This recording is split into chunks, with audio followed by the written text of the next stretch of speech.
विद्यार्थी मित्रांनो, लाईक करायचे. बर्गे, मोरे, वास्ते, घनवट या ठिकाणी आपल्याला लाईक करायचं आहे. आल्यानंतर पहिल्यांदा लाईक करायचं न चुकता. चला आता आपण हा पेपर समजून घेऊया. स्क्रीन चालू केलाय का?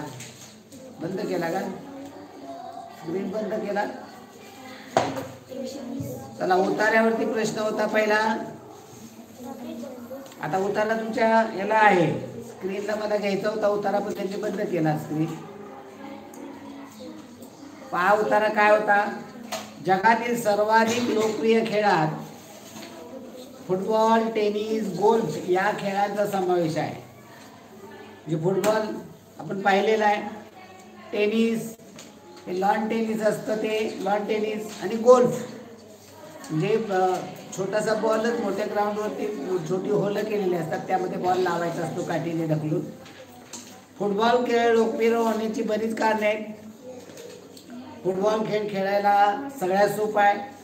इतर खेळात तंत्र व इतर बऱ्याच गोष्टी असतात, पण फुटबॉलला फक्त किक मारायची असते. फुटबॉल म्हणजे धसमुसळेपणा, दांडगाई. फुटबॉलच्या मॅचला प्रेक्षक सुद्धा मोठ्या उत्साहाने आलेले असतात. बरेचदा फुटबॉलचे सामने प्रेक्षक उभे राहून बघत असतात. वेग, शक्ती, शारीरिक क्षमता, चापल्य आणि प्रतिस्पर्ध्याला चटवण्याचे कौशल्य या सगळ्याचा कलात्मक मिलाप म्हणजे फुटबॉल.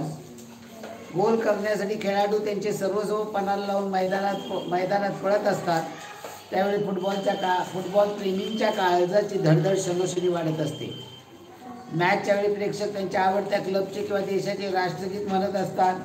आपल्या संघाला प्रोत्साहन देताना प्रेक्षक भान विसरून जातात. कोणत्याही दोन प्रतिस्पर्ध्यामध्ये रंगदार सामना म्हणजे एक रोमांचकारी अनुभव असतो. फुटबॉलच्या खेळात 10 नंबरची जर्सी घालणाऱ्या खेळाडूला फार महत्त्व असते.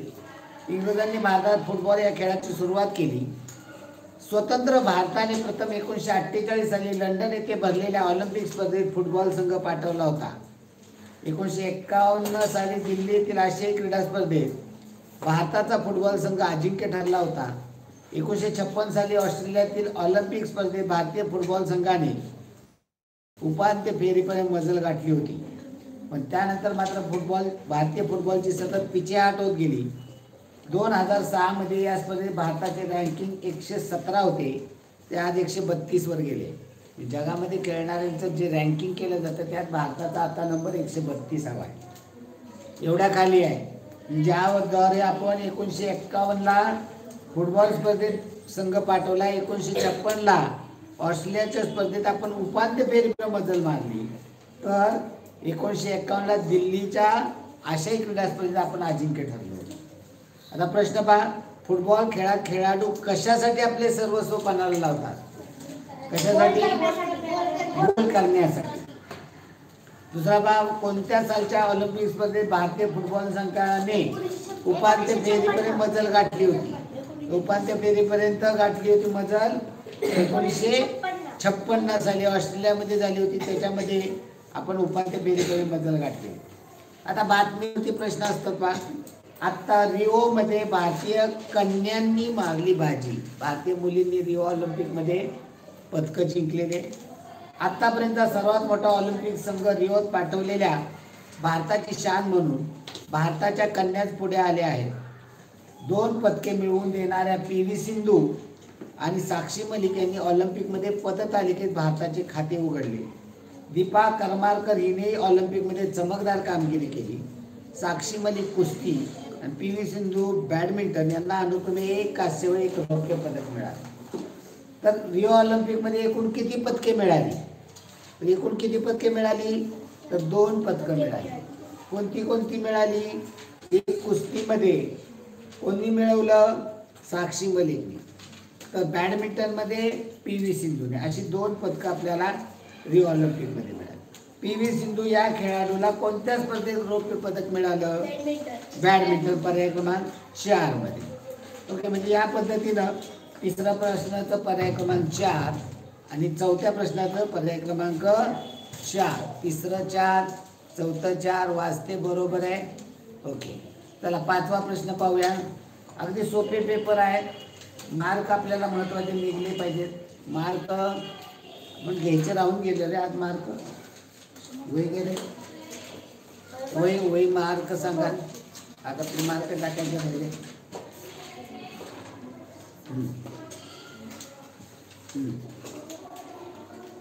चला 120 110च्या वर. 150चा आहे. हा 80 किती. 142. प्रणव बेलदार 142. तुम्ही मार्क टाका रे. अजून कोण आहे. 130च्या वर. 140च्या वर. 130च्या वर. 120च्या वर.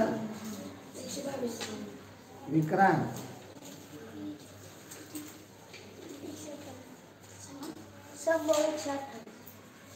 विक्रांत सोनवलकर 122. कुणाला 128. संभव शिंदे. त्याला सांगायला ये ना का. संभव शिंदे 128. ओंकार घनवट 138. 138. अथर्व वास्ते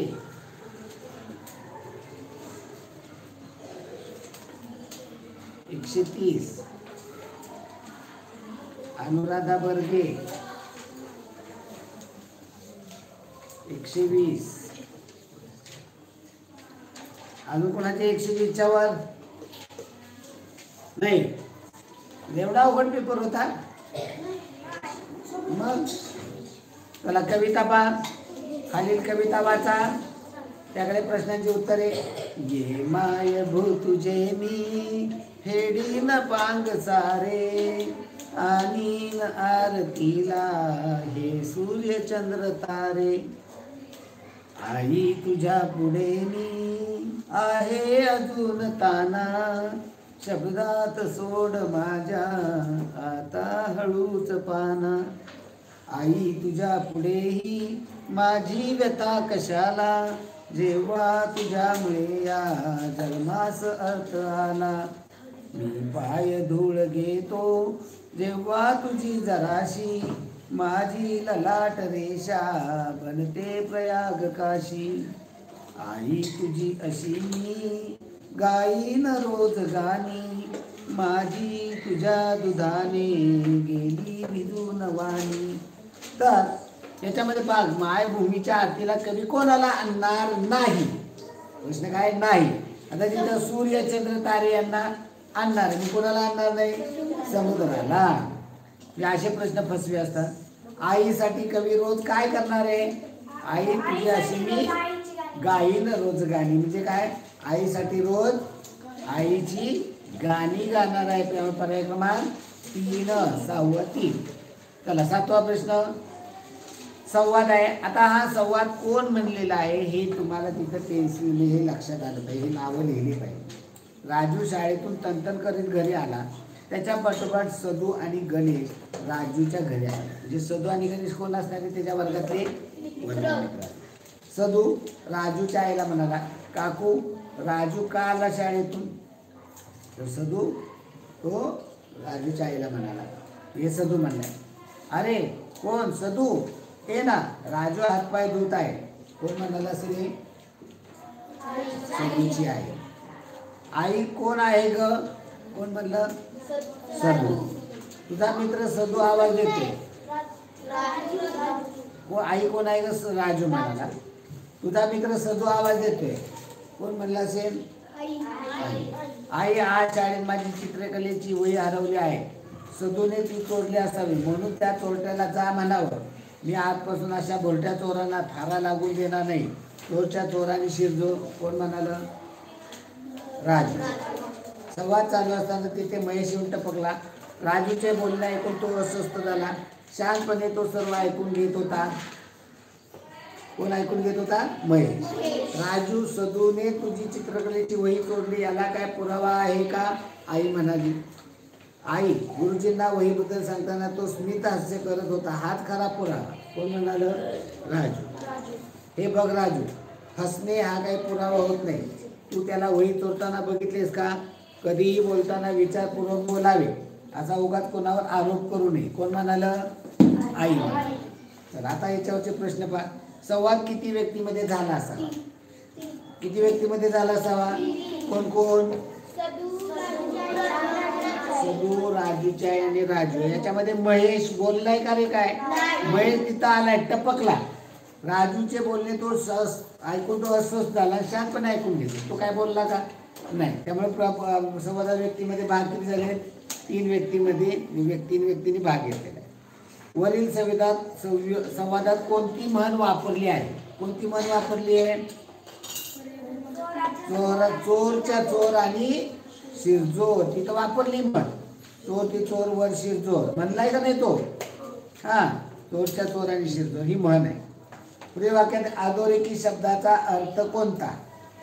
अजयच्या मोठ्या भावाला तालमीचा नाद लागला. नाद आता 2 अर्थाने वापरला जातो. नाद म्हणजे भांड्याचा एखादा आवाज झाला त्याला पण नाद म्हणतात. भांड्याचा आवाज झाला तर त्याला काय म्हणतात?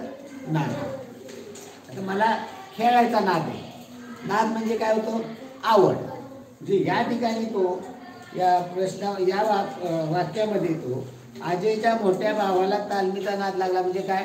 तालमीला जाण्याची त्याची आवड लागली. म्हणजे तो सकाळी असेल संध्याकाळी असेल तो तालमीत जातो. म्हणजे हा त्याचा नाद आहे, म्हणजे छंद. त्यामुळे आवाज पर्याय आवड येईल. त्यामुळे पर्याय कोणता आहे? 9वा पर्याय क्रमांक 2 छंद. 9 2 वाचते बरोबर आहे. बर्गे बरोबर. चला 10वा प्रश्न पहा. खालील वाक्यात रिकाम्या जागी योग्य वाक्यप्रचार शोधा. भारताच्या स्वातंत्र्यासाठी भगतसिंग, राजगुरू या क्रांतिकारकांनी आपल्या प्राणाची आहुती दिली. आहुती दिली म्हणजे प्राण दिले. पर्याय क्रमांक 4. 10वा पर्याय क्रमांक 4 वाचते बरोबर आहे. बर्गे बरोबर. 10वा पर्याय क्रमांक 4. आहुती देणे म्हणजे प्राण अर्पण करणे. देशाच्या स्वातंत्र्यासाठी क्रांतिकारांनी आपल्या प्राणाची आहुती दिली. पुढे खालील वाक्यातील नपुंसकलिंगी शब्दाचा पर्याय. आता पहा. छाती शब्द घ्या. छाती. नंतर आहे हृदय. नंतर जीभ आणि मेंदू. आता यांचं कशा पद्धतीनं शोधलं जातं? लिंग शोधायचं.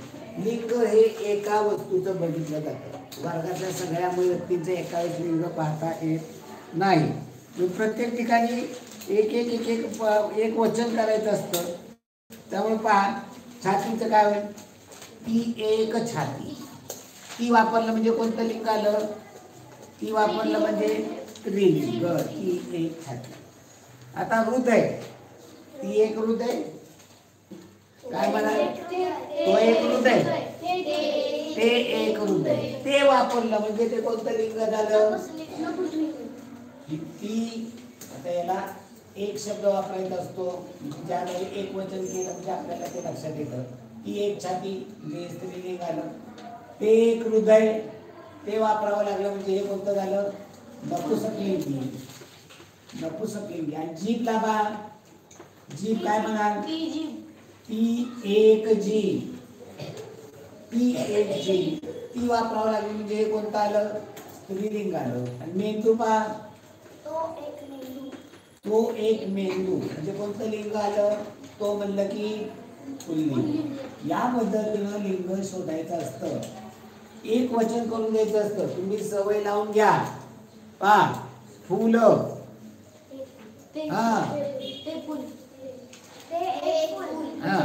परंतु वाक्यात कधी तुम्हाला फुल या शब्दाचं लिंग शोधा सांगत नाही.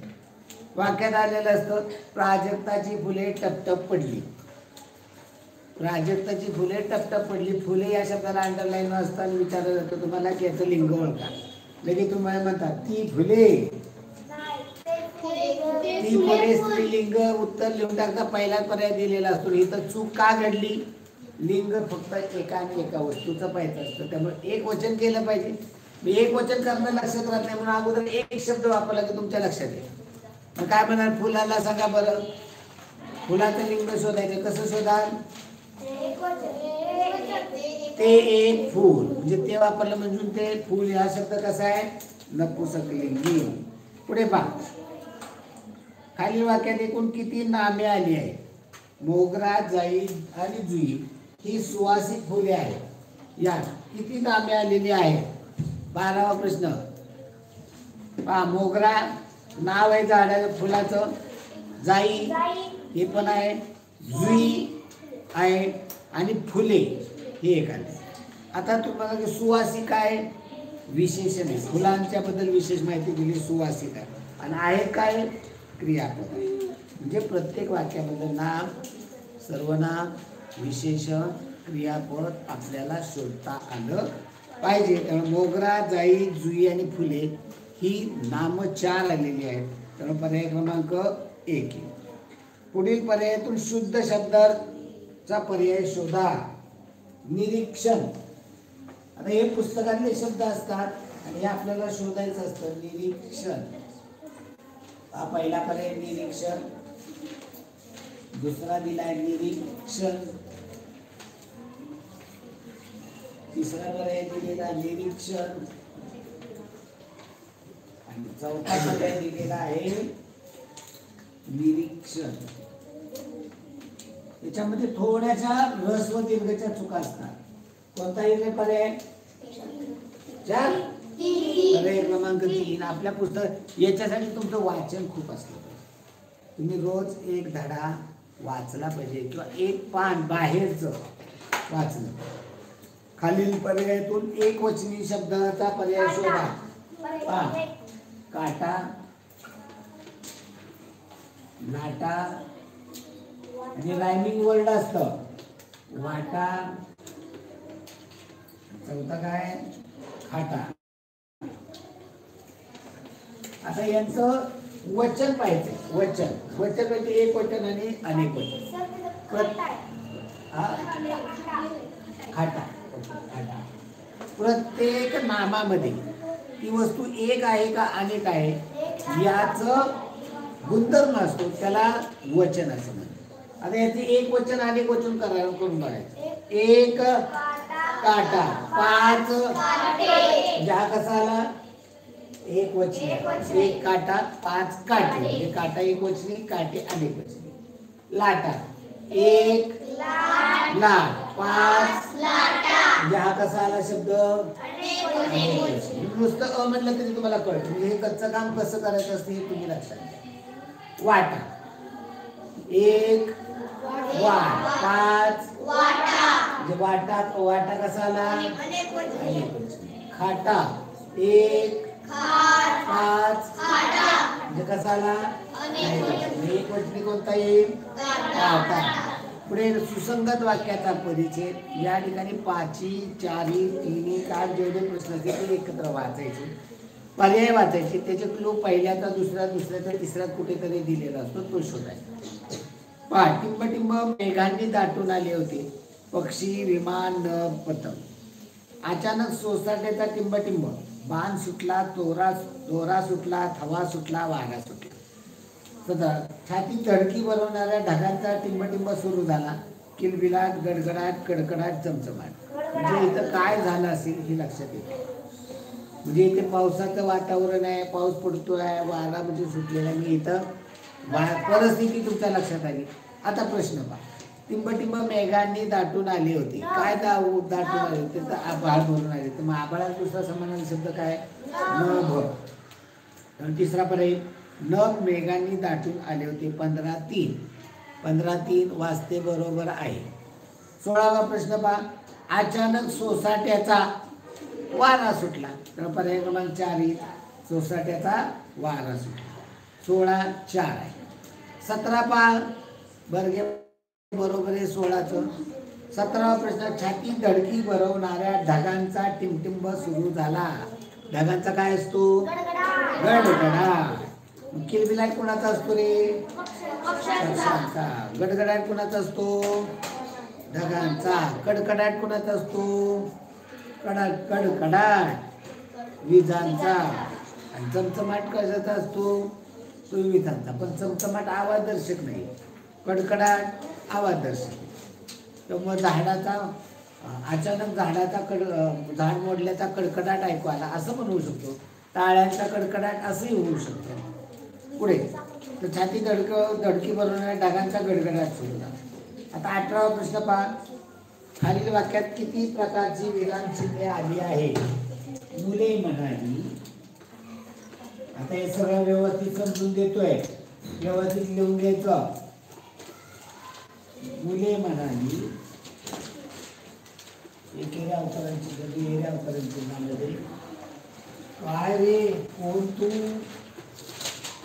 काय रे कोण तू, यंदा शाळेत आलास का, यंदा शाळेत आलास का.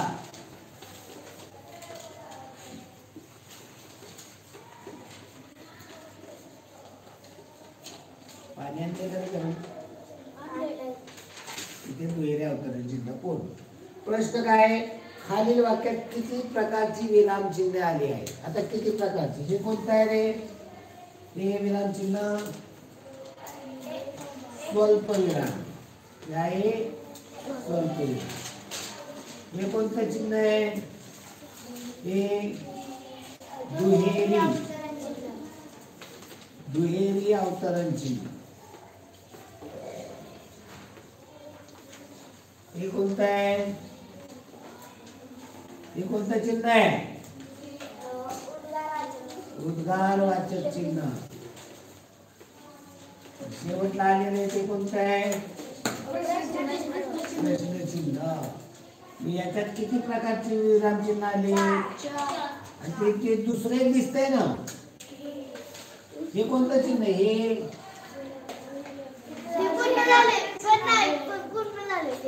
म्हणजे हे आणि ते मिळून ते दुहेरी अवतरण चिन्ह. हे वेगळं ते वेगळं असं नाही, हे दोन्ही मिळून एक आहे. अशी किती विराम चिन्ह आलेली आहे? 4 विराम चिन्ह आलेली. आता पुढे बघा. खालील पर्यायातून चुकीच्या जोडीचा पर्याय शोधा. चुकी जोडी. दर आठवड्याला प्रसिद्ध होणारे दैनिक. दर आठवड्याला प्रसिद्ध होणारे दैनिक असतं का? दर आठवड्याला प्रसिद्ध होणाऱ्याला काय म्हणतात? साप्ताहिक. त्याला दैनिक म्हणत. दैनिक कशाला म्हणतात? दरवर्षी. दुसरं, दर वर्षाला प्रसिद्ध होणारे वार्षिक. बरोबर आहे. दर महिन्याला प्रसिद्ध होणारे मासिक. महिन्याला प्रसिद्ध होणारे मासिक. बरोबर आहे. दर 15 दिवसाला प्रसिद्ध होणारे पाक्षिक. पुढे 20वा प्रश्न बघा. कमळ या शब्दाचा समानार्थी नसणारा शब्द. कमळचा समान. 19चं उत्तर. फार पुढे जात आहेत. 21, 22, 23, 24. अरे कशासाठी पुढे चाललाय? मी उत्तरपत्रिका तुम्हाला सांगितले. नुसतं पुढं पळून त्याचा काहीच उपयोग नाहीये. हे समजून घेणं खूप गरजेचं आहे. कमळ या शब्दाचा समानार्थी नसणारा. अंबू, पंकज, राजीव, सरोज. अंबुद. अंबुद हा कमळाचा. अंबुज पाहिजे. अंबुद म्हणजे माती, चिखल. अंबुद म्हणजे काय? चिखल. आणि अंबुज म्हणजे कमळ. इथं अंबुद आहे, त्यामुळं तो कमळाचा समानार्थी शब्द नाहीये. पंकज, राजीव, सरोज हे कमळाचे समानार्थी शब्द आहेत. पुढे बहुमान या शब्दाचा विरुद्धार्थी शब्द पर्यायातून शोधा. बहुमानच्या विरुद्धार्थी. इमान, समान, अपमान, बेईमान. बहुमान तुमचा केला म्हणजे तुम्हाला बक्षीस देऊन बहुमान केला स्कॉलरशिपला लागल्यानंतर, आणि त्याच्या विरुद्ध होतो अपमान. त्यामुळे पर्याय क्रमांक 3. अंबारखाना हा निवारा खालीलपैकी कोणाचा? हत्तीचा. हत्तीचा निवारा कोणता असतो? हत्तीचा निवारा हत्तीखाना. आणि त्याला दुसरं नाव काय आहे? अंबारखाना. पुढे क न संग या अक्षर जुळवून तयार होणारा अर्थपूर्ण शब्द ग या अक्षराचा क्रमांक कितवा?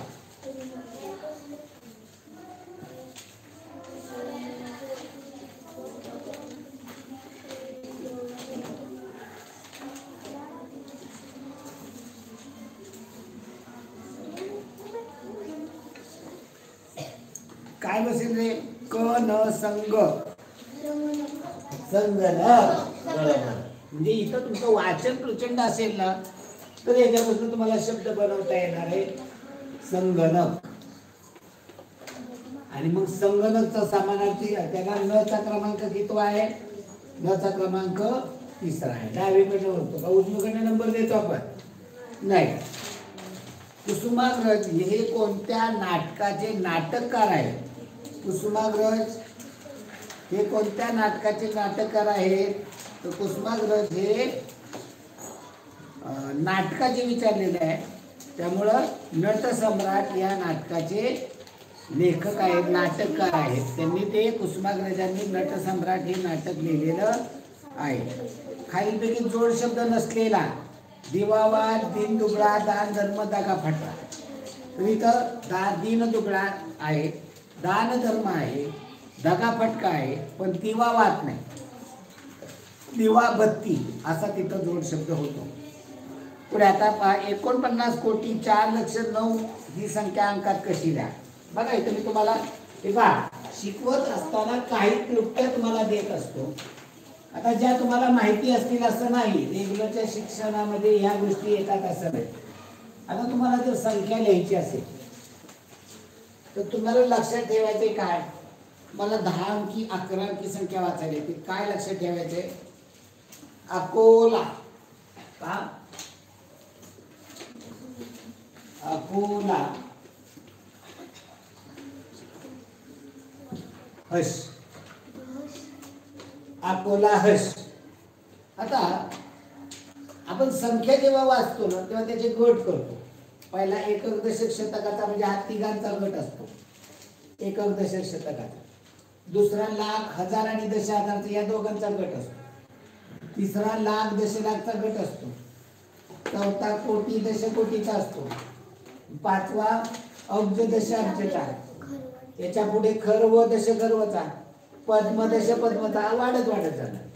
आपल्याला सर्वसाधारण अभ्यासामध्ये अब्जपर्यंतच्या संख्या आहे. मग हे लिहायची संख्या किती सोपी बघा. गर आकावी लागत नाही, काय आकावं लागत नाही. फक्त लक्षात ठेवायचं अकोला हस. अ म्हणजे अब्ज, ओ म्हणजे कोटी, ला म्हणजे ख म्हणजे श म्हणजे शतक, एकक, दशक हे तिघांचा गट. मी कोणती संख्या वाचताना आपण पहिला गट कितीचा करतो? तिघांचा, नंतर दोघांचा, दोघांचा, दोघांचा, दोघांचा. आता इथं काय सांगितले? 49 कोटी. कुठे लिहिले पाहिजे? कोटीच्या घरात. नुसतं एक संख्या असते तर शून्य लिहून लिहिलं असतं. 49 कोटी लिहिताना अशी 2 अंकी संख्या आहे, 49 कोटी. नंतर काय म्हणलेले? 4 लक्ष. आता 4 लक्ष कसे लिहिणार? नुसतं 4 लिहिलं चालेल का? नाही. कसं लिहिले पाहिजे? दोघांचा गट असतो, त्यामुळे कसे लिहिले पाहिजे? शून्याच्या. नंतर काय म्हणले? 4,09,000. आता मध्ये घर आहे का? इथं हजाराचे काय सांगितले का? 1000 म्हणजे ही 2 शून्य आहे आणि 9. आता इथं 3चा गट असतो म्हणजे ते 0, 0, 9 तर ही संख्या आहे का नाही? अगदी सोपं. घर, एकक, दशक, शतक, हजार, दशहजार, लक्ष, दशलक्ष, कोटी, दशकोटी, अब्ज, दशअब्ज, खर्व, दशखर्व, पद्म, दशपद्म लिहिण्याची गरज. याला काय पाठ असलं पाहिजे? फक्त अकोला हस, बस एवढं असलं की तुमचं. पुढे पहा, ही संख्या लिहिताना 1 शून्य लिहायचे विसरले तर ती संख्या कितीने चुकेल? बघा ही संख्या आहे, संख्या पहा 25. किती शून्य आहेत मध्ये? 1 2 3 4, 1 2 3 4 आणि 8. काय झालं? ही संख्या लिहिताना 1 शून्य लिहायचं विसरलं. 1 शून्य लिहायचं विसरलं तर काय होईल?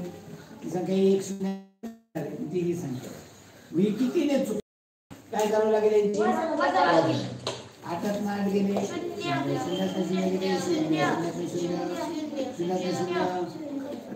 5 जात नाही. मनाचा सगळ्या देऊन टाका. 4 5 गेले, 5 5 3 गेले, 2 असे 2. कितीने चुकली? 2.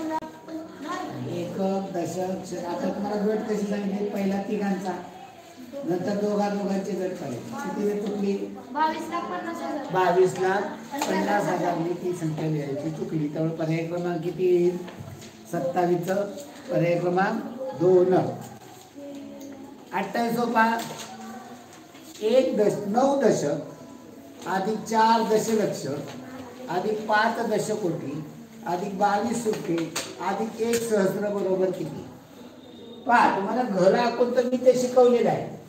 आता या अकोला हस याच्यामध्ये ही गणित असली गणित पटकन सुटतात. काय म्हणलंय 9 दशक. आता हे किती दशक तर आता गट कितीचा असतो रे 3चा. मग आता 9 दशक मांडायचे म्हणल्यानंतर 90. 4 दशलक्ष. दशलक्ष कुठल्या गटात येईल लाख दशलक्षच्या ह्याच्यामध्ये 4 दशलक्ष म्हणजे 4 दशलक्ष म्हणजे इथे पुढे लाखाच्या घरात शून्य म्हणजे 40 लाख झाले. 4 दशलक्ष म्हणजे 40 लाख. पुन्हा काय म्हणले 5 दशकोटी. दशकोटीचं घर हे कोटीचं म्हणजे त्यात असणारे 5 दशकोटी म्हणजे त्याचे कोटी केले तर 50 कोटी. 5 दशकोटी. 22 सुट्टे कसे गेले पाहिजे 22 सुट्टे फक्त इथे 22 म्हणजे इथे पाहिजे शतकाचं घर काहीच नव्हतं म्हणजे इथे. आता इथं घरं आखली तरी चालतील घर पूर्ण केले तर. 1 सहस्र. सहस्र कुठं लिहायचं 1000. 1 सहस्र 1000 आणि 10,000 2 घरं असतात तिथे. म्हणजे इथे या संख्या लिहिताना वेगळ्या वेगळ्या लिहिण्याऐवजी एकत्र लिहिल्या तरी चालेल. 1000 10,000 मध्ये किती सांगितले होते 1000 1000 म्हणजे 1000. आता या संख्या वेगळ्या वेगळ्या 2 संख्येची बेरीज करायची नाही. ही संख्या काय तयार होईल असं विचार. असं वेगळं वेगळं लिहून मग तुम्हाला त्याची घरं तयार करावी लागतील. मी हे एकत्र म्हणलं तरी ते लिहिता येईल. कसं पहा 9 दशक जे इथे 9 दशक आम्ही आता वरती लिहितोय डायरेक्ट संख्या तयार होते एकक आणि दशक. 9 दशक नंतर काय म्हणजे इथे शतकाच्या घरात शून्य येईल. नंतर 4 दशलक्ष हे लक्ष आहे म्हणजे इथे दशलक्ष 4 दशलक्ष म्हणजे लक्ष गेले तर 40. नंतर 5 दशकोटी. कोटी दशकोटी याच्यामध्ये म्हणजे 5 दशकोटी म्हणजे 50 कोटी. 22 सुट्टे या ह्याच्यामध्ये 22 सुट्टे मिळवावे लागतील एकक दशकामध्ये. 1 सहस्र म्हणजे 1000 मांडताना काय म्हणणार 0 1 असे मांडणार. आता ही संख्या तयार झाली. 50 कोटी 40 लाख 1000. आता इथं मात्र बेरीज करायला लागणार. याचं उत्तर काढावं लागणार. याचं उत्तर काय येणार आहे रे 2 9 2 1100 1 100.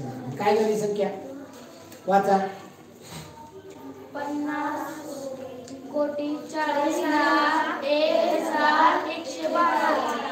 आहे सोपं. म्हणजे वेगळ्या वेगळ्या पद्धती आपण शिकत राहिलं पाहिजे. चला पुढील प्रश्न पहा 29.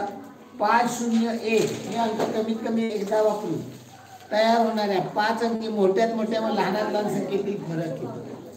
501 कोण बोलतो रे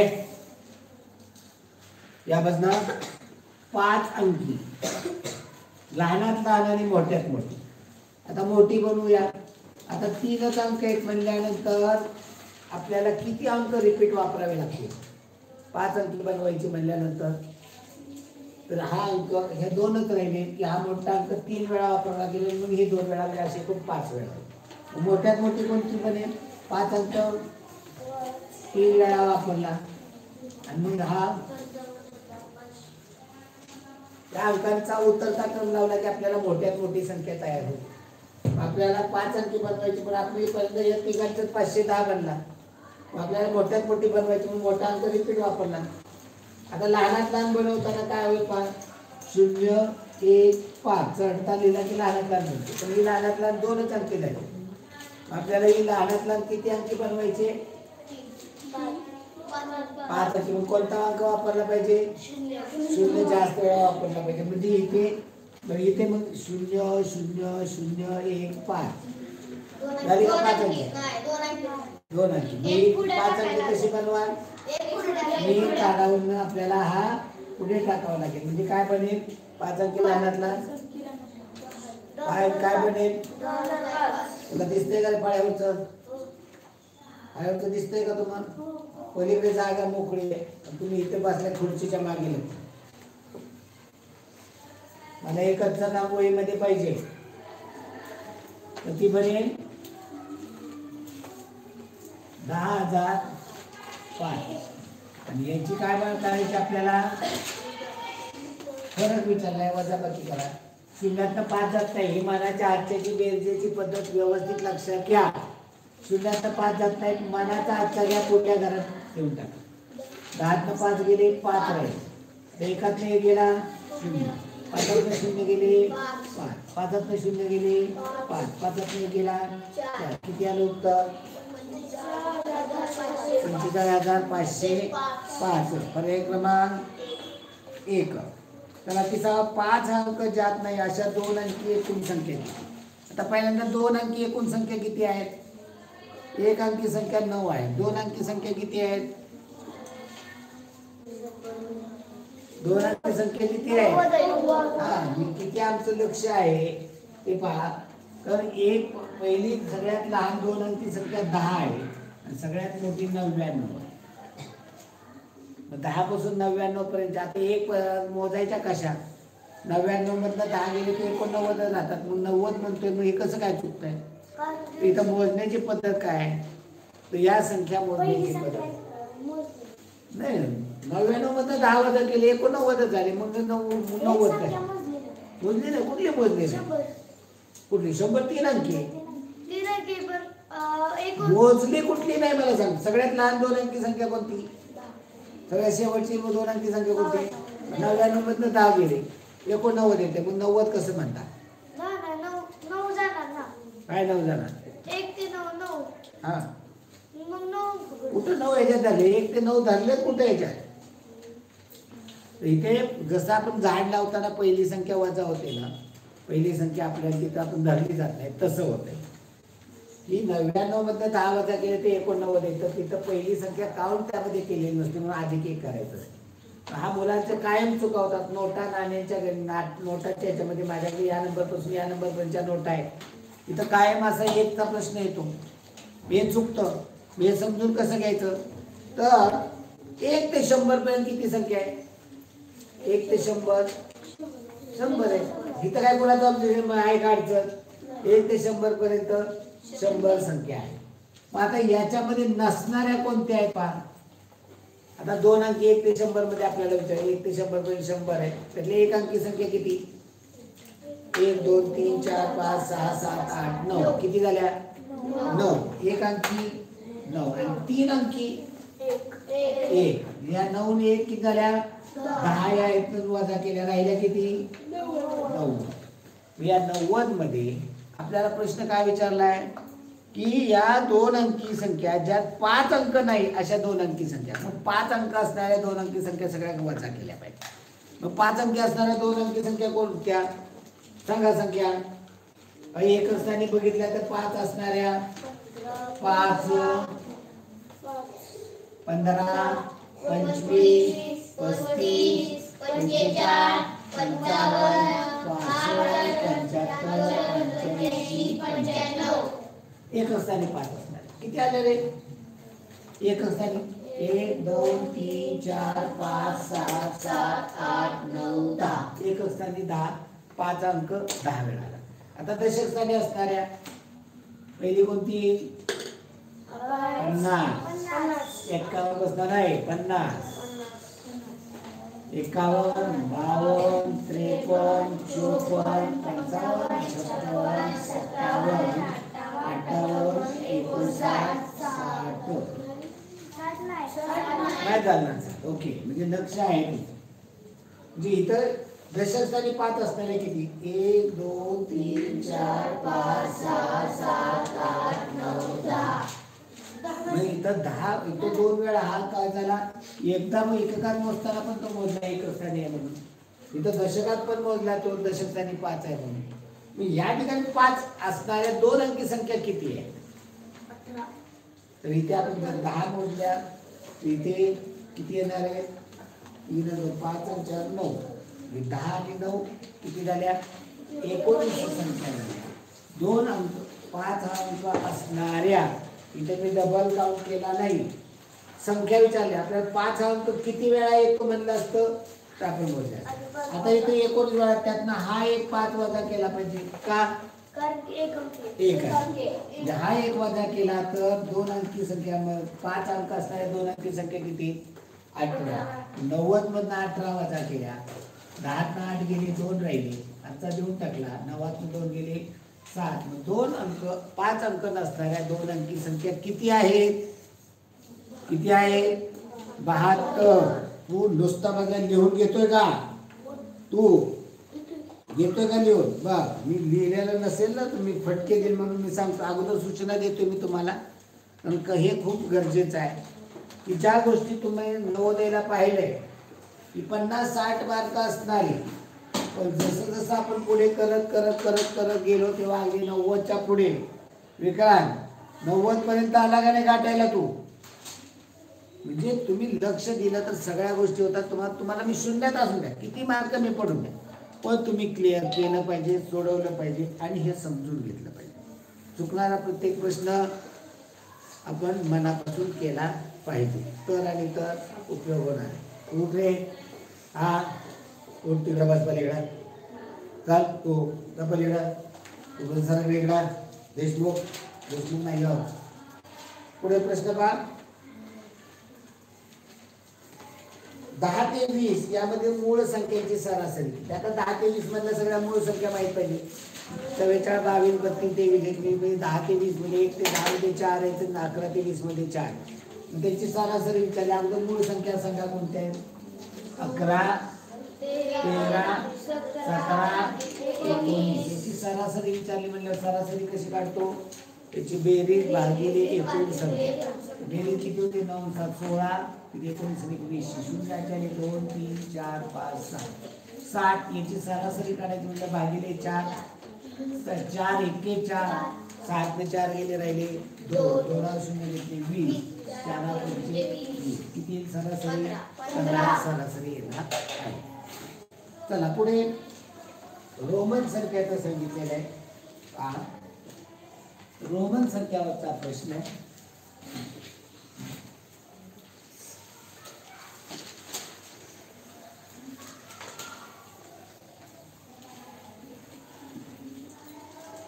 XXIV अधिक VI डिवायडेड बाय भागिले XIV वजा VIII. आता हे रोमन संख्या कशा लिहिल्या जातात त्याचा एक आपण वेगळा व्हिडिओ तयार केलेला आहे. मला ते 2-3 दिवसापूर्वी तो मी ग्रुपला टाकलेला आहे आपल्या YouTube चॅनेलवर. इथे जसं उजवीकडे त्या एखाद्या संख्येच्या उजवीकडे लिहिलेली संख्या डावीकडे याच्यामध्ये मिळवायची. त्याला 10 म्हणतात, याला 10 म्हणतात, 10 20. आता इथे 5 आहे, 5च्या डावीकडे 1 लिहिलेला आहे. ते असं नाही म्हणत 20 हे 1 आणि हे 5. तर इथे मोठ्या संख्येच्या जर डावीकडे अंक लिहिला तर तो त्यातनं वजा करत असतो. हे 5 आहे, त्यातनं वजा 1 केले 4, हे 20, हे 4 24. आधी पुढे किती सांगितले? 5 अधिक 1 6 म्हणजे 24 अधिक 6 आणि XIV, X म्हणजे 10 आणि हे किती आहे? 4 म्हणजे 14 वजा 5 6 7 8. 24 अधिक 6 30. 14 ना 8 गेले 6, 6 1 6, 6 पंचे 30. उत्तर किती येणार आहे? 5. कसं लिहिलं जातं? V म्हणून. तर उत्तर येत आहे क्रमांक 3. चला पुढील प्रश्न पहा. मोहनरावकडे त्याच्या असलेल्या 35,05,000 या रुपयातून त्यांनी 8,40,250 रुपयाची कार, 2,10,740 रुपयाचे घर खरेदी केले, तर त्याच्याकडे किती रुपये शिल्लक आहे? मी तर घरासाठी आणि कारसाठी जे पैसे खर्च झाले त्याची बेरीज करा आणि एकूण रकमेतनं वजा करा. या ठिकाणी बाबा एकूण रकमेतनं पहिल्यांदा कार घेतली, कारचे वजा करा, पुन्हा राहिलेल्या रकमेतनं घराचे वजा करा, असं करत बसायची गरज नाही.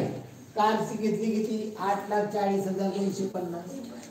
8,40,250 रुपयाची कार आणि 21,640 रुपयाचं घर घेतलं.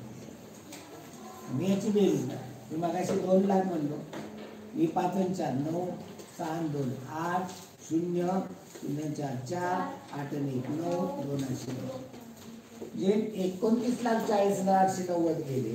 त्याच्याकडे रक्कम होती 35,05,000 एवढी रक्कम होती. त्यातनी खरेदीसाठी गेलेली 29,40,890 वजा करायची. मनाच्या हातची पद्धत वापरायची. शून्यातनं 0 गेले 0 राहिले. शून्यात 9 जात नाही, मनाचा हात सगळ्या पुढल्या घरात देऊन टाका. 10 9 गेले, 1 राहिला. इथं 0 8 होती तिथं 9 झाली. इथे शून्यात 9 जात नाही, मनाचा हात सगळ्या पुढल्या घरात द्या. 10 9 गेले, 1 राहिला. 5 मध्ये 1 गेले, 4 राहिले. शून्यात 4 जात नाही, मनाचा हात सगळ्या पुढल्या घरात द्या. 10 4 गेले, 6 राहिले. 5 मधनं 10 जात नाहीत, मनाचा हात सगळ्या देऊन टाका. 15 10 गेले, 5 राहिले. 3 3 गेले, 0. संख्या किती राहिली? 5,64,110 रुपये त्याच्याकडे शिल्लक राहिलेले आहे. त्यामुळे 33चं उत्तर काय येणार आहे? पर्याय क्रमांक 1 येणार आहे. मुंबई ते लंडन हे 9,900 किलोमीटर अंतर विमानाने जाण्यासाठी 12 तास लागतात. त्याच विमानात दिल्ली ते न्यूयॉर्क हे अंतर जाण्यासाठी 19 तास लागतात. तर दिल्ली ते न्यूयॉर्क अंतर किती? आता 9,900 किलोमीटर अंतर जाण्यासाठी 12 तास लागतात. म्हणजे ताशी किती वेळ? अंतर भागिले वेळ केली की आपल्याला वेग येणार. मग 12 12 98. 99 मधनं 96 गेले, 3 राहिले. 3 0 गेले, 30. 12 2 24, बाकी राहिली 6. 6 वर 0 घेतले, 12 45. किती वेग आला? 825 kilometre per hour. 825 kilometre per hour या वेगाने हे विमान जातं. एका तासाला 825 किलोमीटर. मग दिल्ली ते न्यूयॉर्क अंतर जायला 19 तास लागतात. म्हणजे काय करावं लागेल? याला गुणिले आणि वेग गुणिले वेळ केले की अंतर येईल. 19 5 95 5 9.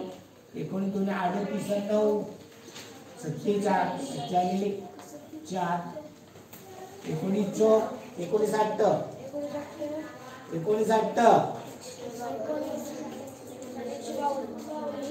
19 8 52 152 4 156. म्हणजे दिल्ली ते न्यूयॉर्क हे अंतर किती आहे? 15,675 किलोमीटर. पर्याय क्रमांक 2. चला पुढे पहा, पदावली दिलेली आहे. तर पदावली सोडवली तर काय पहा? 50 अधिक 20 भागिले 10 वजा 3 बरोबर 12 भागिले 7 अधिक 1. आता हे सोडवलं पाहिजे. अगोदर काय पदावलीचा नियम? अगोदर कोण सोडवायचा? 50 आणि 20 70 भागिले 10 वजा 3. 70 भागिले 10 7. 7 वजा 3 4. म्हणजे इकडे उत्तर 4 आलं. 4 वरून इकडे राहिले 12 भागिले 7 अधिक 1 बरोबर 4. मग आता हे भागाकार करायचं. हे अधिक 1 ते इकडे पाठवू शकता तुम्ही. जे अधिक 1 ते इकडे आले तर 4 वजा 1 बरोबर 12 भागिले 3. 4 मध्ये गेले 3. 12ला कशाने भागलं? 12ने कशाने भागलं तर उत्तर तुम्हाला 3 येणार. उत्तर काय? किंवा इथे भागिले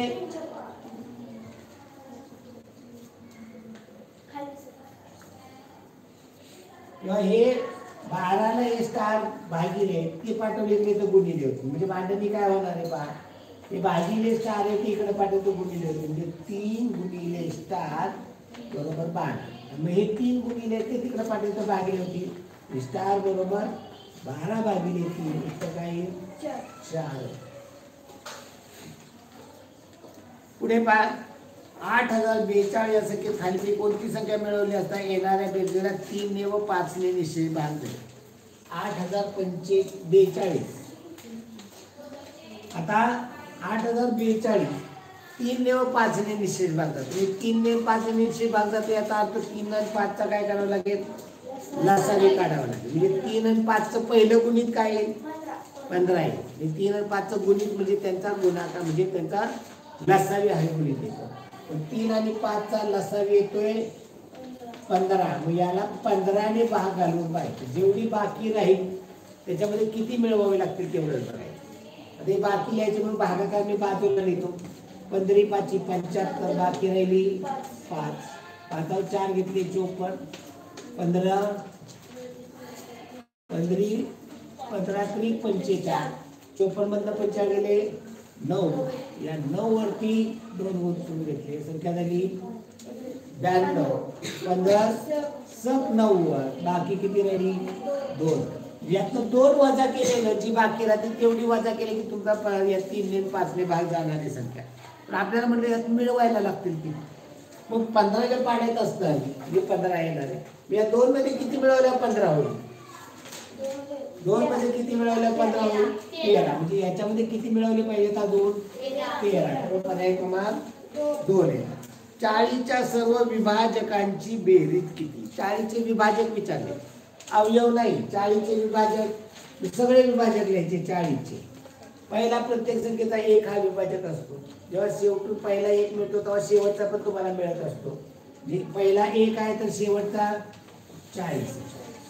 दुसरा काय होईल 2 ने भाग जातो का, याला 2 ची कसोटी जातो, किती 2 ने 40, 20 इथे काय 3 ने भाग जातो का, 3 ने 40 नाही, 4 ने जातो का, 4 गुणिले 10, 5 ने जातो का, 5 पंचे 6 ने जातो का, 7 ने, 8 ने पुन्हा घ्यायचं नाही. जेव्हा आपण पुढून पहिला विभाजक शोधतो तेव्हा मागूनचे सगळे विभाजक आपोआप तयार होतात.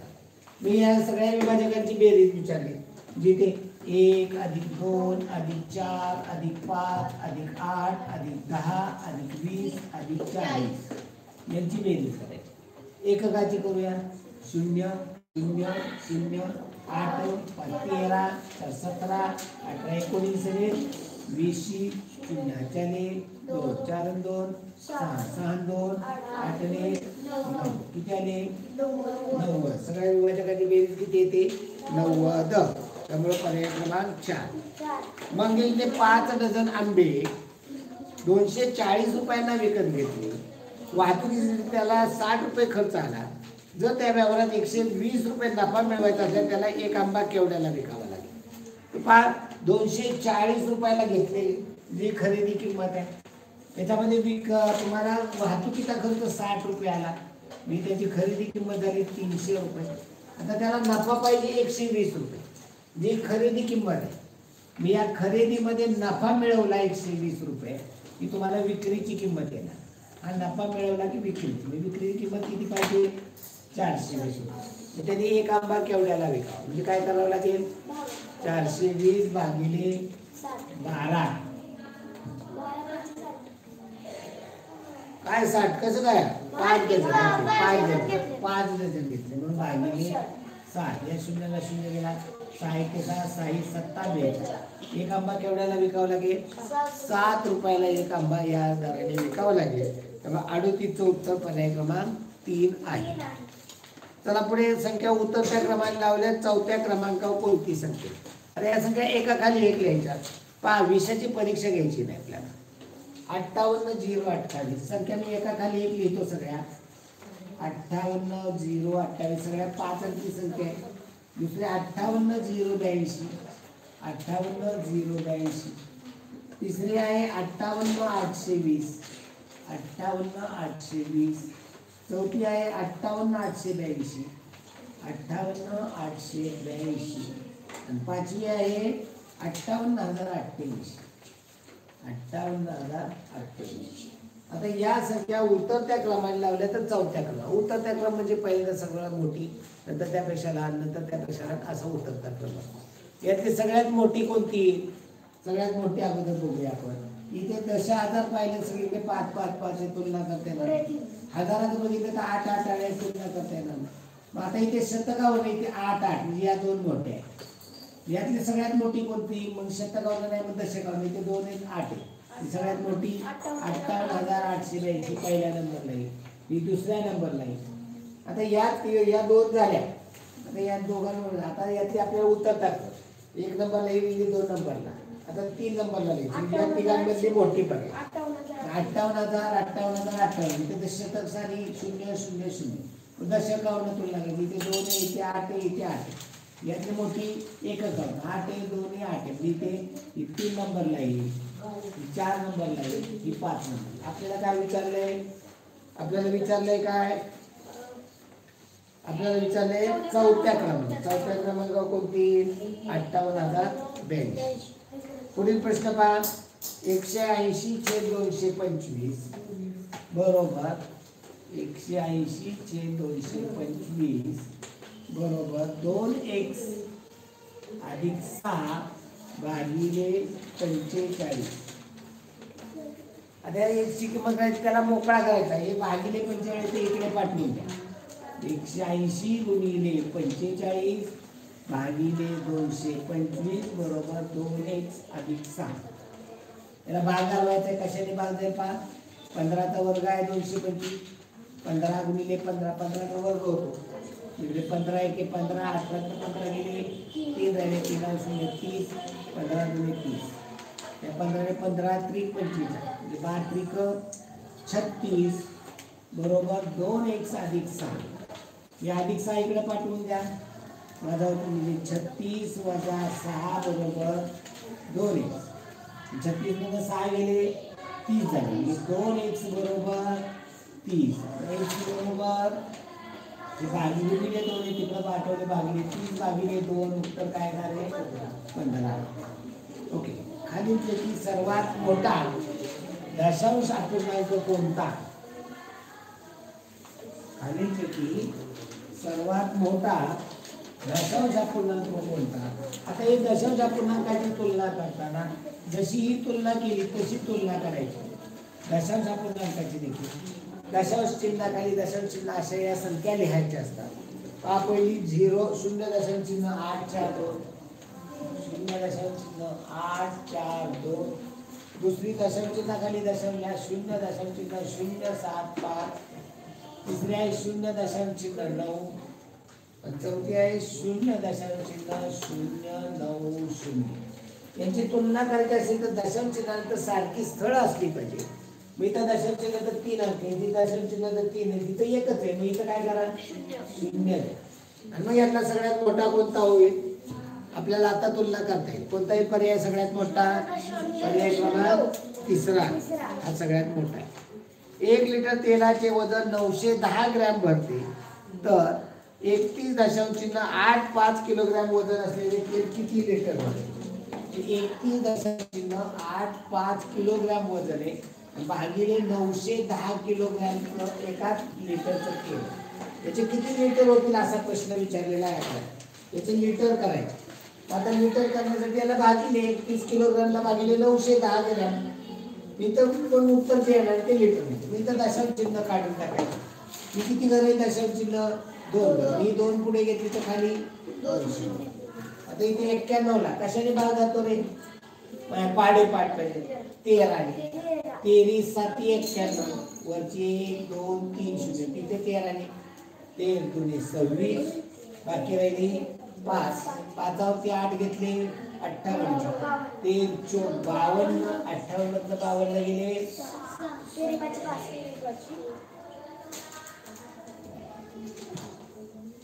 अरे इथं 910 ग्रॅम किलोग्रॅम आहे इथे इथे ठेवतो इथे 0 काढून कट करू आपण 910 इथे दशांश चिन्ह अगोदर तुम्ही पाहिलं ते 52 किती राहिली बाकी 6 वर पाहिजे 65 तेरी 65 आणि दशांश चिन्हामध्ये पाहिजे 31.85 किलोग्रॅम आहे आणि 9 दशांश चिन्ह 910 ग्रॅम आहे. हे किलोग्रॅम आहे हे ग्रॅम आहे या ग्रॅमची देखील काय केली पाहिजे किलोग्रॅम केले पाहिजे किंवा या किलोग्रॅमचे काय केले पाहिजे ग्रॅम केले म्हणजे एक तर या ग्रॅमचे किलोग्रॅम करा किंवा या किलोग्रॅमचे ग्रॅम करा. याचे ग्रॅमचे 1 किलो बरोबर 1000 ग्रॅम म्हणजे 31 किलोचे 31,850 31,000 आणि वरचे 850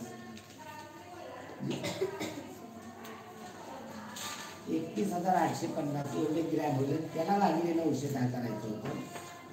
1 0 1 0 गेला इथे भागवलं तर 245 म्हणजे किती लिटर तेल आहे त्या ठिकाणी आणि इथं भागिले 7 करायचंय ना आपल्याला 7 त्रिक 21 3 7 5 35 किती तेल आहे 35 लिटर तेल आहे.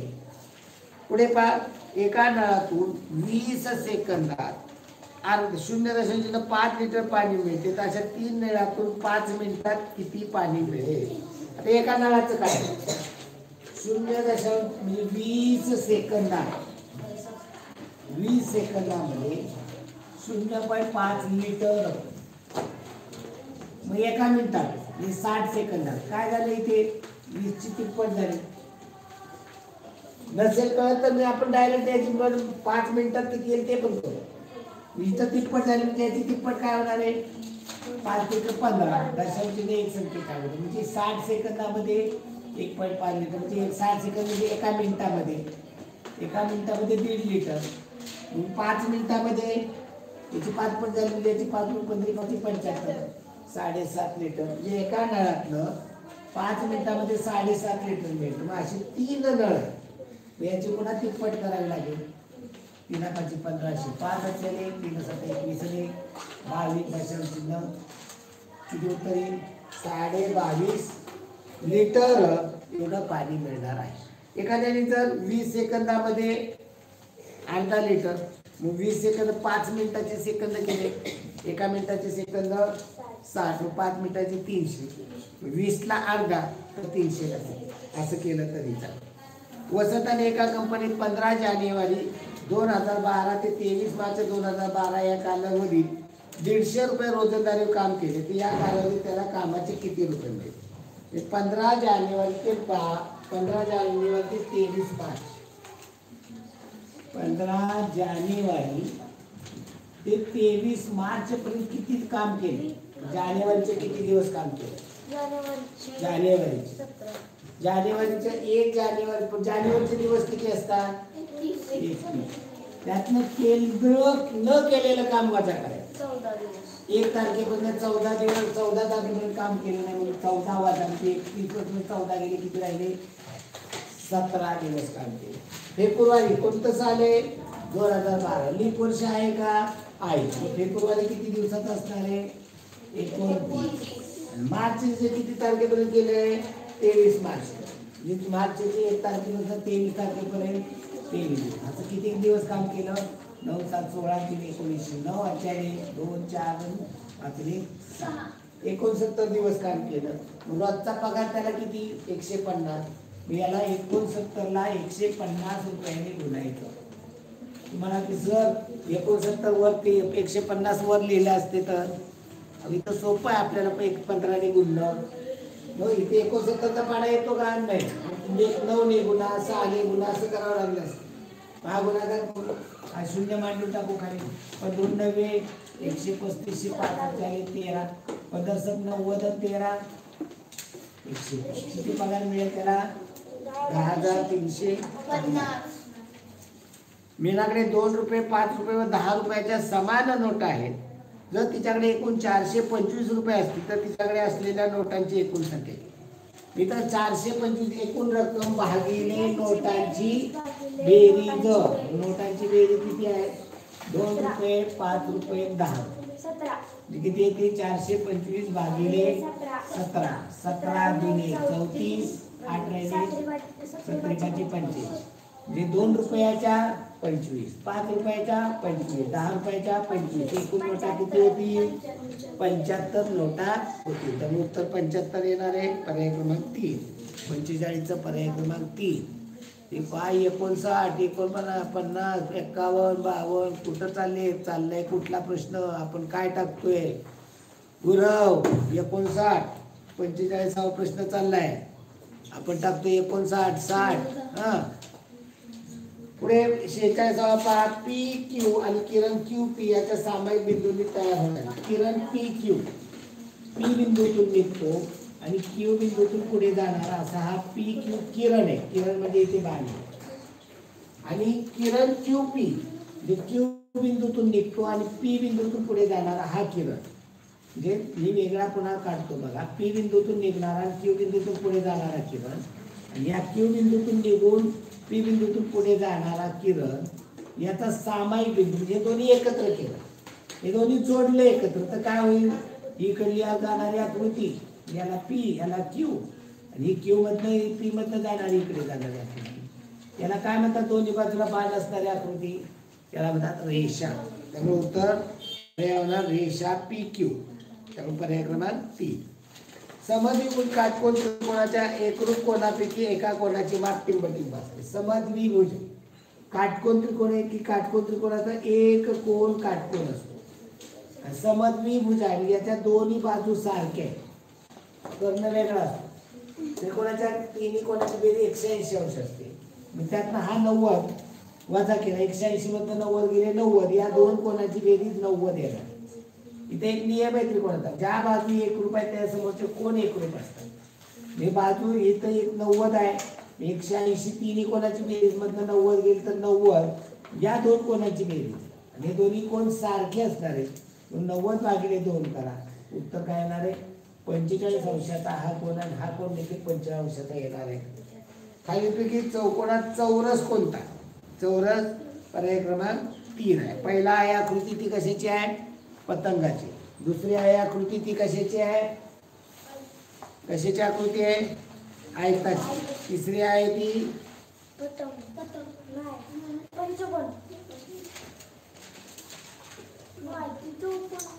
चौरसाची आहे. चौथा आहे तो समभुज चौकोन. समभुज चौकोन. या गोष्टी लक्षात आलं पाहिजे. समोरच्या आकृतीत एकूण कोणांची संख्या 3 4 5 6 7 8. 8 किरणांनी तयार झालेली आकृती. म्हणजे यात पहिला नंबर दिले तर किती येतील? 8 किरण आहेत, त्याचा नंबर दिले तर मोजले कोण तर किती येतील? 7 येतील. हा, मग इथे 1 पासून 7 ची बेरीज कशी कराल? 1 पासून 7 ची बेरीज कशी कराल? 1 2 3 4 5 6 7 अशी बेरीज करायची का? काय करायचं? 7. त्यानंतर शेवटच्या त्यानंतर येणारी संख्या 8. 7 गुणिले 8 भागिले 2 अशा पद्धतीनं ते सोडवायचं असं. हे सोपं होतं, त्यामुळे ते मी पुढे. सोबतच्या आकृतीत एकूण किती जीवा आहे? आता ही आकृती काढलं पाहिजे. काय वेळेत पण पेपर पण कव्हर झाला पाहिजे.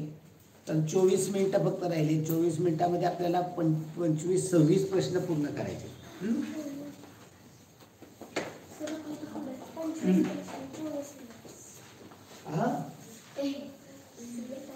50वा प्रश्न आहे.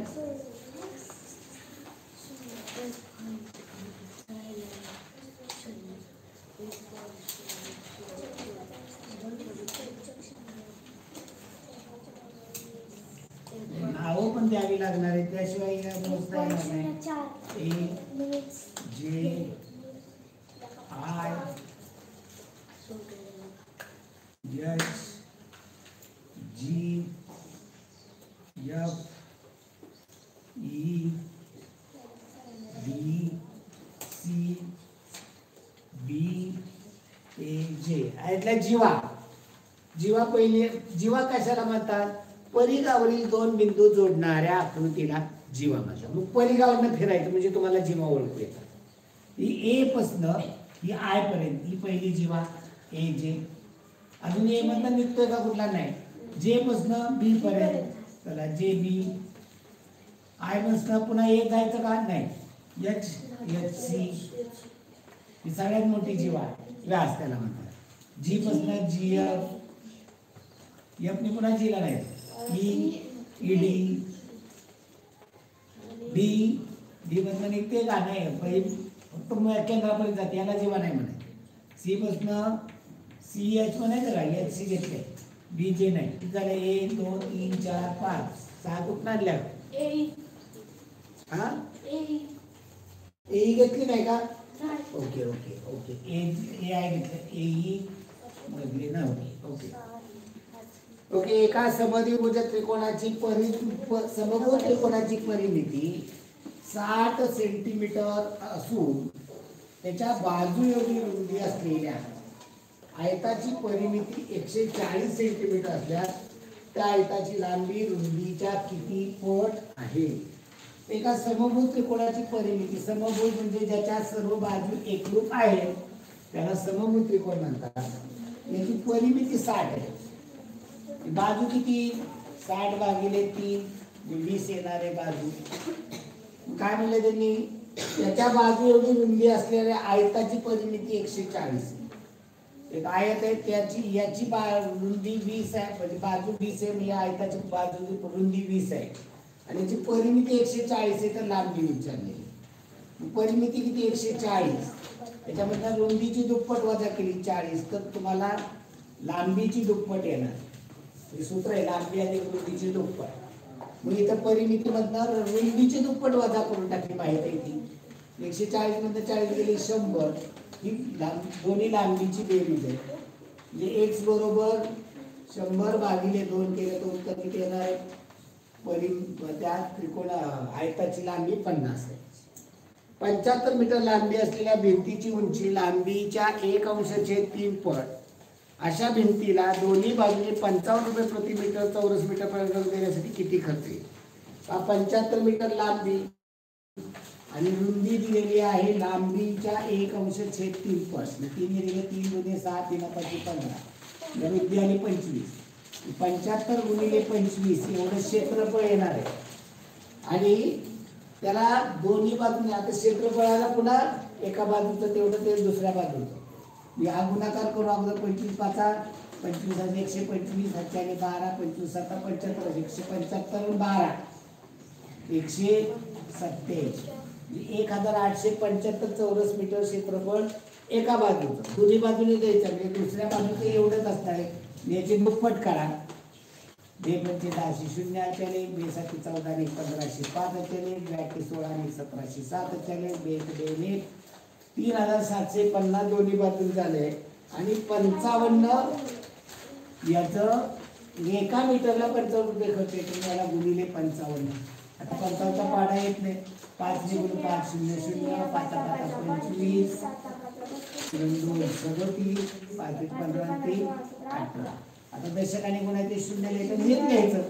18750 18750 याची बेरीज 0 5 5 7 5 12 8 9 16 7 8 9 10 0 चले. किती खर्च येईल. 2,06,250 एवढा खर्च येईल. दोन संख्येची बेरीज 60 वजाबाकी 10 असले त्यांचा गुणाकार. बेरीज 60 दिला. दोन संख्येची बेरीज अधिक वजाबाकी भागिले 2 केले की मोठी संख्या होती. 70 भागिले 2 केले तर मोठी संख्या 50. आणि लहान संख्या काढायची असेल तर दोन संख्येची बेरीज वजा फरक भागिले 2. 60 मध्ये 10 गेले 50 भागिले 2. लहान संख्या येणार आहे 25. आपल्याला काय विचारले त्यांचा गुणाकार. 35 आणि 25चा गुणाकार करावा लागेल. 25 5 125 12 25 75 12 75 10 85 2 70 875 त्या दोन संख्येचा गुणाकार येणार आहे. आता रिकाम्या चौकटीत कोणती संख्या येईल पहा. 96 502. 96 502. उद्या तुम्हाला पेपर द्यायची व्यवस्था करतो मी. सकाळी का चैतन्याला सांगितलं होतं मी पेपर चेक कर म्हणून. ते पेपर नव्हते का त्याच्यात. दादाला सांगितलं. हे पेपर जे दिलेले त्या पुस्तकात नव्हते का. कुठल्या पुस्तकं जी ज्ञानवंतची पुस्तक काढली होती त्याच्यामध्ये वजाबाकी करायची. 68 नाही ऑनलाईनला नाही द्यायचं. ऑफलाईनला द्यायची आहे. ऑनलाईनला जे ऑनलाईनला आहे त्यांना ऑनलाईनला देतं. आता 2 मधनं किती गेल्यावर 4 जातील का रे. इथं काय मनात घ्यावं लागेल. इथे द्यावं लागेल. 12तनं किती गेल्यावर 4 राहतील. 12तनं 8 गेले 4. इथे 8 आलाय इथे पण 8 असतात. चौकोन सारखं चिन्ह आहे. बघू आपण. 0तनं 3 गेली जात नाही. मनाचा आजचा घेतला पुढल्या घरात दिला. 10तनं 3 गेले 7. 5 मधनं 5 गेले 0. 6 मधनं किती गेल्यावर 8 नाही जात. मनाचा आजचा घ्यावा लागेल 16. 16तनं 8 गेले 8 राहिले. तारचा गेला 9तनं 3 गेले 6. चौकोनच्या जागी कोणता अंक आला 8. आता हे केलं असतं 96,502 याच्यामध्ये हे वजा केले हे येतं मी हेच वजा केले. 68,074 वजा केले. 12तनं 8 गेले 4 राहिले. हातचा देऊन टाकला. 10तनं 8 गेले 2 राहिले. हातचा देऊन टाकला. 15 5तनं 1 गेले 4 राहिले. हातचा गेला 16तनं 8 गेले 8. 9तनं 7 गेले 2. 28 4 60 आले का. असं केलं असतं तरी चाललं असतं. पुढे पहा 2542 हा 55 गुणिले 4 स्टार 7 बरोबर दिलेले 11 87 114 यांचा गुणाकार. यांचा गुणाकार केला हे येतं. मग इथे याला ह्याने भागलं तर उत्तर ते येणार. म्हणजे एक तर याचा भागाकार करावा लागेल किंवा मग संख्या पर्याय वापरून तिथं मला संख्या वापरावी लागेल. अगोदर भागाकार करू. 1,11,87,114 भागिले 2,542 कितीने भाग जाईल कसोटी बघा. 5 आणि 2 7 आणि 4 11 आणि 13 आहे. हे दोनने फक्त भागायला होता येईल. 13 हे 4 ने जाईल का नाही. 4 ने नाही जाईल 2 ने जाईल.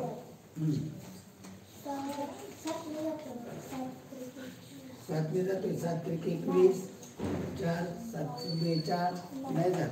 7 ने जात. 13 ने 13 1 13 12 13 17 7 नाही 13 ने.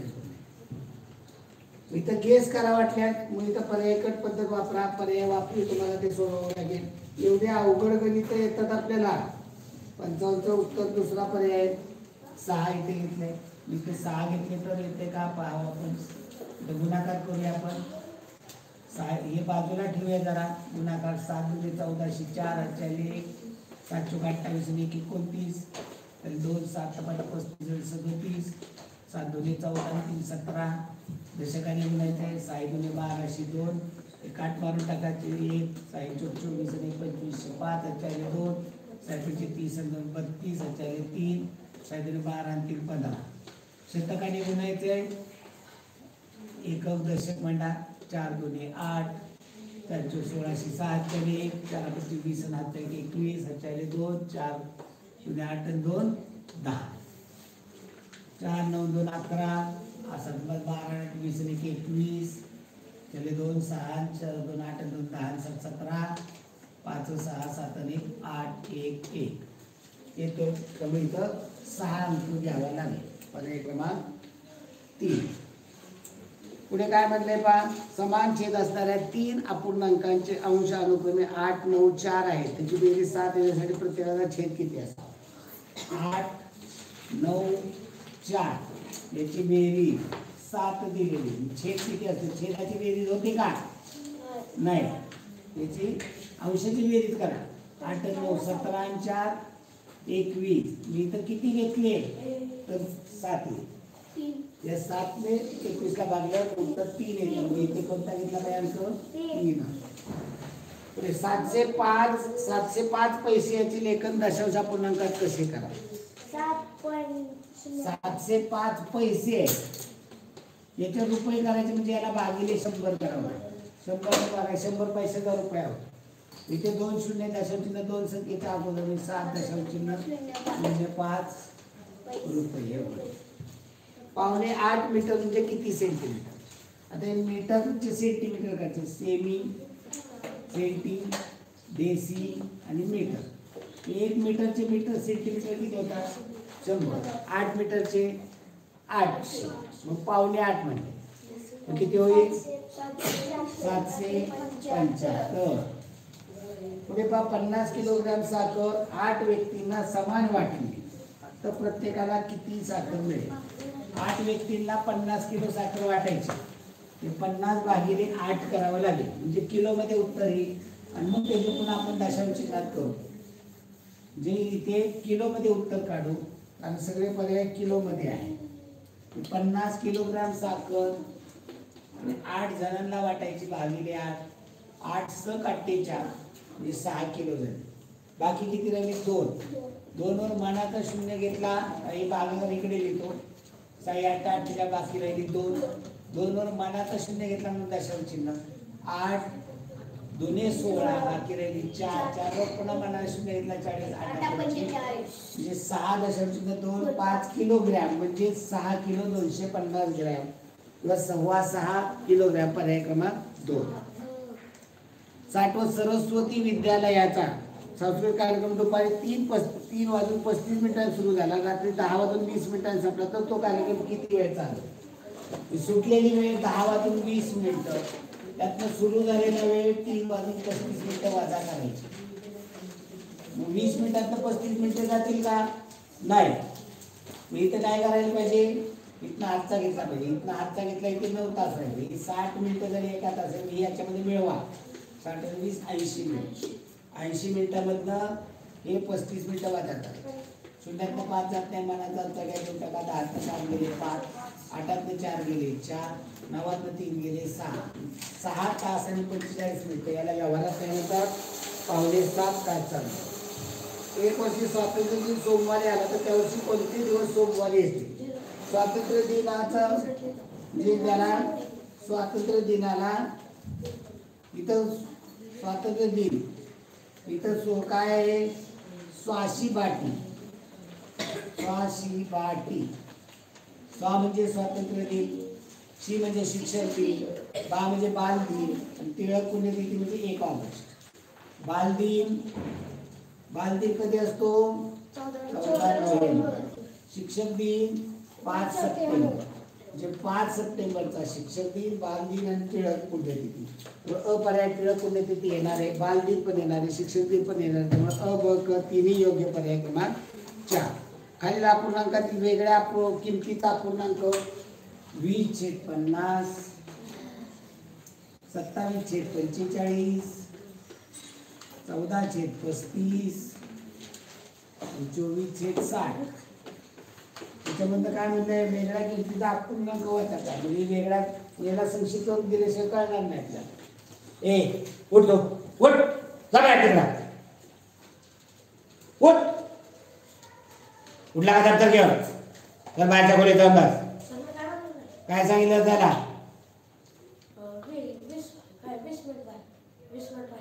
तुला कोणी विचारलं? त्याला तुला काय अडचण आहे रे? तू तिकडे कुठे बसलाय? चल इकडं, चल इकडं. चळपाचे दूर करून तू इकडे जा. भिंती शेजारी बस. चल मागा. चळपास तोड करून त्याला संक्षिप्त रूप द्या. शून्याला 0 गेलं 2/5. 9 त्रिक 27, 9 5 45, 7 दुने 14, 7 5 35, 12 दुने 24, 12 पंचे 60. आता इथे वेगळा येईल तुम्हाला. 27/45, 3/5 येते तो वेगळा आहे.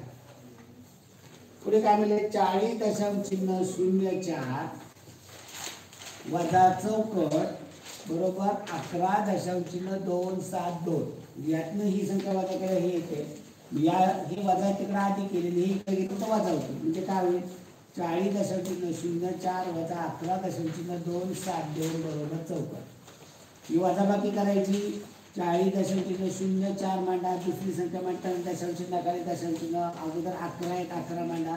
आता इथं 3 अंकी, इथं 2 अंकी, इथं 3 अंकी 2 7 2. मग काय करायचं? इथं 0 शून्यातनं 2 जाते, मनाचा सगळ्यात देऊन टाका. 10तनं 2 गेले 8, 4 मधनं 8 जात नाही, मनाचा सगळ्यात देऊन टाका. 14तनं 8 गेले 6, शून्यातनं 3 जाते, मनाचा सगळ्यात देऊन टाका. 10तनं 3 गेले 7, 1 मधनं 2 जाते, मनाचा सगळ्यात देऊन टाका. 10तनं 2 गेले 8, 4तनं 2 गेले 2 दशांशचिन्ह काही दशांशचिन्ह 28 7 6 8 ही पर्याय क्रमांक 2. 8 रिम व 8 ग्रोस कागदाची एकूण दस्ते किती? 8 रिम आणि 8 ग्रोस. 1 रिम म्हणजे 20 दस्ते असतात. 40 डझनाचा 1 रिम बनते. जे 20 दस्ते एका रिमचे होतील. मग 8 रिमचे 160 दस्ते आणि 8 ग्रोस. 1 ग्रोस म्हणजे 12 डझन. इथे 1 ग्रोस म्हणजे 12 डझन असतात. जे इथे 2-2 डझन दस्ते केले तर 6 दस्ते होतील एका ग्रोसचे. मग 8 ग्रोस आहे म्हणून 6 8 48 दस्ते तयार होते. मग 0 8 8 6 10 शून्याचे 208 दस्ते तयार होते. पर्याय क्रमांक 1. मंगेजवळील 15 रुपयात फक्त 1 रुपयाची व 50 पैसे नाणी. दोन्ही नाण्यांची संख्या समान असल्या मंगेजवळ 50 पैशाची किती नाणी? 15 रुपये आहे. रक्कम भागिले रुपयांची संख्या बनवली. ₹1.50 म्हणजे किती झाले? 150 पैसे झाले. मी तर 15 रुपयाचे पण काय केले पाहिजे पैसे. ₹1 म्हणजे 100 पैसे, 15 रुपये म्हणजे 1500 पैसे भागिले 150 पैसे. पैशात करून घेतले. 15 एके 15, 15 एके 15 वरचे 0 0 10 म्हणजे ₹1चे 10 नाणी तर 50 पैशाचे 10 नाणी. ती एकूण नाणी किती झाली? 15 15 30 नाणी झाली. पुढे 503ने 2,05,000 रुपयांना विकत घेतलेली मोटार कार किती रुपयांना विकावी? म्हणजे या व्यवहारात 18,750 रुपये नफा होईल. म्हणजे खरेदीची किंमत 2,05,000. याच्यामध्ये आपल्याला नफा जो आहे तो खरेदीमध्ये ऍड करावा लागेल. म्हणजे खरेदी अधिक नफा बरोबर विक्रीची किंमत. विक्री किती येईल? 0,55 0,77 8,5 1300 3 अचल 1 1 1 2 2,23,750 रुपयास विकलं तर त्याला 1,850 रुपये नफा होईल. श्यामचा पगार दरवर्षी 20% वाढतो. चालू वर्षी श्यामचा पगार 25,000 रुपये असल्या पुढल्या वर्षी त्याचा पगार किती होईल? चालू वर्षी 25,000 आहे मग त्याचं 20%. 25,000 चे म्हणलं की गुणिले टक्के म्हणलं की 100. इकडे 1 0 घालवा, इकडला 1 0 घालवा. 2,500 गुणिले 2 5,000 जे वाढेल म्हणजे किती होईल? 25,000 अधिक 5,000 30,000 रुपये पगार होईल. सारंगने प्रवासातील 72 किलोमीटर अंतरापैकी 1/3 मोटारीने 5/12 मोटरसायकलने व अजून किती प्रवास करायचा? म्हणजे याने केला किती अगोदर? इथे छेद सारखा करावा लागेल. 3 आणि 12 12 येईल.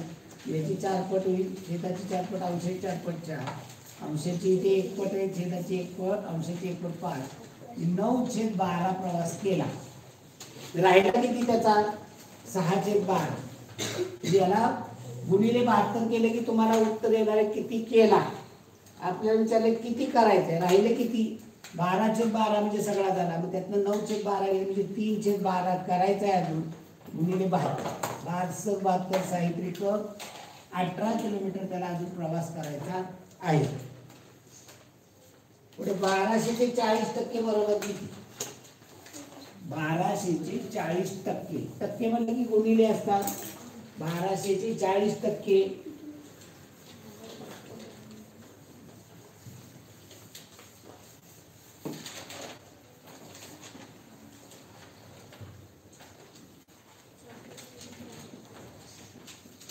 1200 चे म्हणलं की गुणिले असतात. गुणिले 40% 40/100.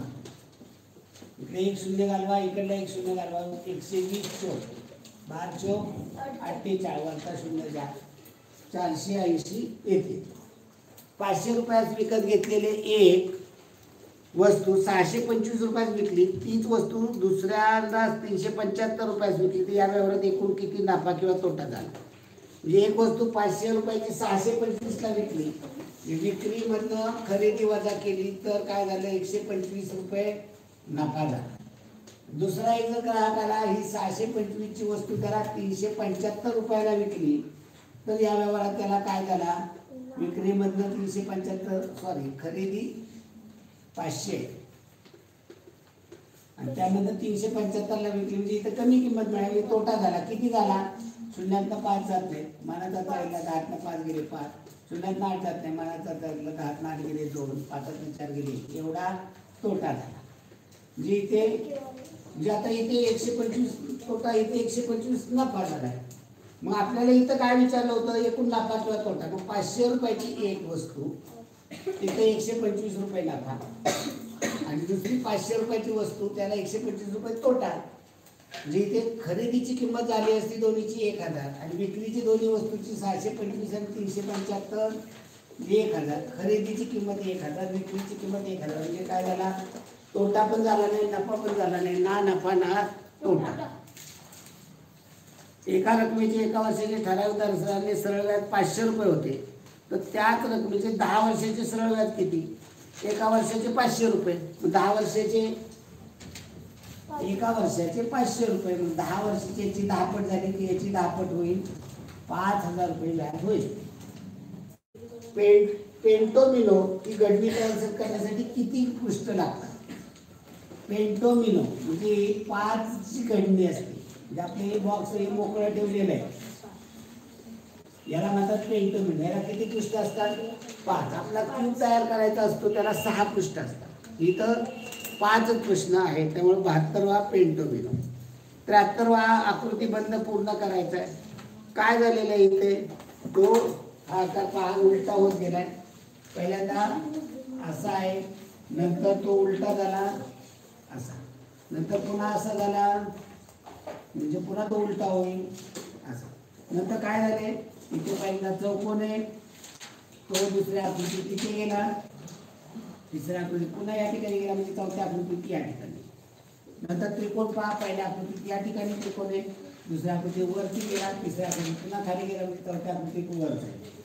नंतर वर्तुळ पहा, पहिल्यांदा इथे खाली आहे, नंतर इथे गेलं, तिसऱ्या वेळी पुन्हा इथे आलं, म्हणजे चौथ्या वेळी इथे जायचं. पर्याय क्रमांक किती येणार आहे पहा? पर्याय क्रमांक 1 येणार. तक्ता पहा, पुस्तकांची संख्या आलेख दाखवलेला आहे. एक पुस्तक म्हणजे 50, कादंबरी 4 आहेत म्हणजे 200 आहेत कादंबरी. नंतर लघु कथा संग्रह 5 आहेत म्हणजे 5 250 झाले. कविता संग्रहाची 3 आहेत म्हणजे 150 झाले. संदर्भ ग्रंथ 3 आणि 3 6 आहेत म्हणजे 50 300 झाले संदर्भ ग्रंथ. ग्रंथालयात एकूण किती पुस्तक आहे त्याची बेरीज करा. किती होत आहे? 300 2 500, हे 250 150 400 500 900 पुस्तक आहे. तर चित्र मोजा गुणिले 50 करा. आणि शेवटचा चित्ररूप तक्त्यात संदर्भ ग्रंथांची संख्या, संदर्भ ग्रंथांची संख्या 300,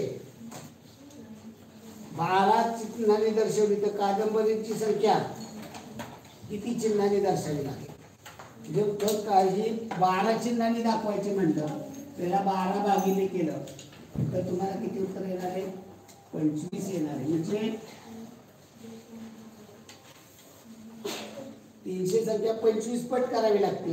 मग इथे कादंबरीची संख्या काढायची म्हणजे तर काय करावं लागेल? त्याला किती चिन्हांनी दर्शवावे लागेल. म्हणजे याला पण इथं 12 भागिले केलं, त्याला 12 चिन्हांनी दर्शवले म्हणजे 25 25चा गट तयार केला. तर इथे पण 25 25चा कादंबरीचा गट करावा लागेल. इथे 25 25चा करावा लागेल म्हणजे याला 25 भागिले तुम्हाला करावं लागेल. त्याला भागिले 25 केलं तर 25 8 200 म्हणजे 8 चिन्हांनी ते दाखवावं लागेल. चिन्हांची संख्या दुप्पट होते. संदर्भ ग्रंथ 6 आहे त्याची 12 दाखवली म्हणजे दुप्पट झाली. तर कादंबरीची 4 आहे त्याची दुप्पट 8. ओके, धन्यवाद मित्रांनो. थोडासा वेळ झाला, 1 मिनिट लेट झालेला आहे. तर म्हणजे या पद्धतीनं पेपर सोडवणं, कच्चं काम करणं गरजेचं आहे. जर कच्चं काम केलं तर व्यवस्थित पेपर समजतो. लक्षात. ओके, धन्यवाद.